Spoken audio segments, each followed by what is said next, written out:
Hello, it's Nico Muhly, and I'm in quarantine in New York. And I wanted to talk a little bit about my organ concerto register. The piece is written for James McVinney, and Jamie and I have known each other since what feels like the beginning of time.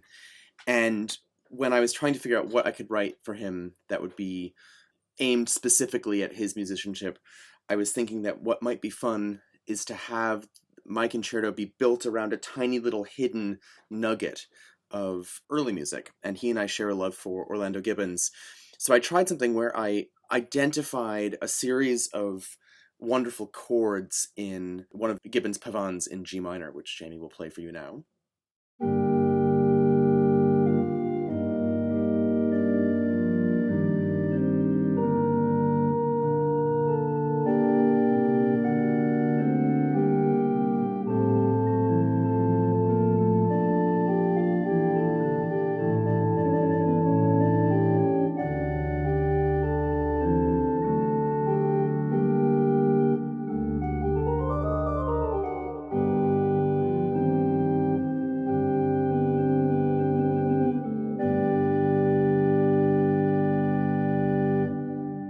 So once I'd figured out that I wanted to use the Gibbons as a springboard for this piece, I decided to take some of the harmonies in the first 7 bars of that pavan and slow them down as if you're only hearing them between the notes, as in never on the downbeats, but in places where there are suspensions and cross relations.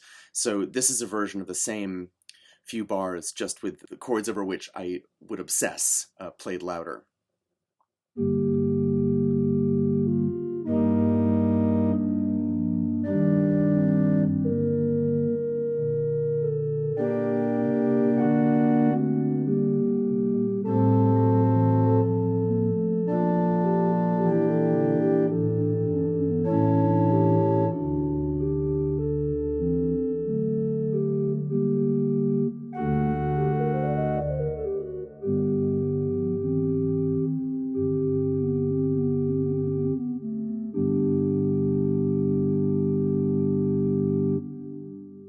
So having chosen those chords, I decided to abstract them fully.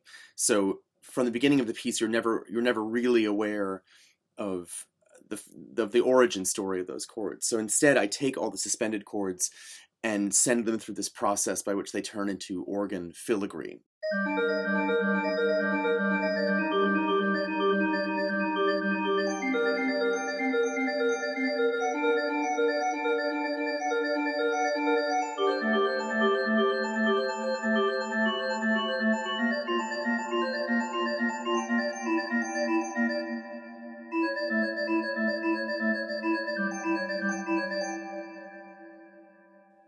So the piece continues with a set of variations on these chords, some of which are sort of doubled up, and sometimes different chord structures are superimposed, but those are always at the heart of what's happening.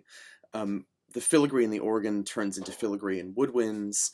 The chords become more antagonistic, and then eventually you have a large cadenza for the organ's pedals, after which point a lot of the kind of curtains and clouds and froth around the chords go away, and you begin to hear fragments of the actual Gibbons, which is revealed kind of in its entirety towards the end, played both by the organ and the harp and the celesta off stage. And the title of the piece is sort of a 3-part pun, which isn't quite the word, but it's in the sense as if you ask someone, oh, did you register that? Like, did you hear that?